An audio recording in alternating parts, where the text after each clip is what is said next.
En ce jour de rentrée scolaire, le ministre Bernard Drinville en a profité pour faire le point sur les centaines de postes qui restent toujours à pourvoir dans le réseau.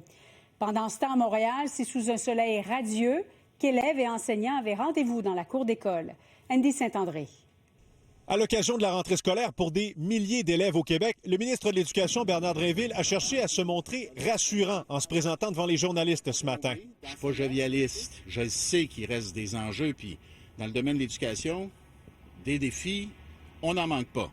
Mais quand il y a des améliorations, je pense qu'il faut prendre le temps de le dire, si ce n'est que pour dire aux plus jeunes qui se demandent quoi faire de leur vie professionnelle, voyez, en éducation, il y a aussi des belles choses, il y a aussi des améliorations qui se produisent. Selon les plus récentes données du tableau de bord en éducation, 1509 postes d'enseignants restent à pourvoir, une nette amélioration par rapport aux quelques 2700 recensés à la même période l'an dernier. Le réseau cherche encore beaucoup de personnel de soutien, notamment des éducatrices en milieu scolaire, des techniciennes en éducation spécialisée, ainsi que plusieurs professionnels.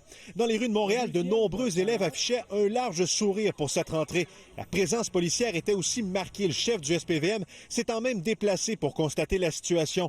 Quant aux compressions évoquées ces dernières semaines, suivies d'un réinvestissement majeur annoncé par le gouvernement, elles ne semblaient pas inquiéter outre mesure les gens rencontrés. Un petit peu de fébrilité, oui, en effet. Là, écoute, première journée pour le petit, fait que bien content. Maternelle cette année? Maternelle cette année, puis le plus vieux là, en 4e année. J'ai hâte d'aller à la cafétéria. À la cafétéria?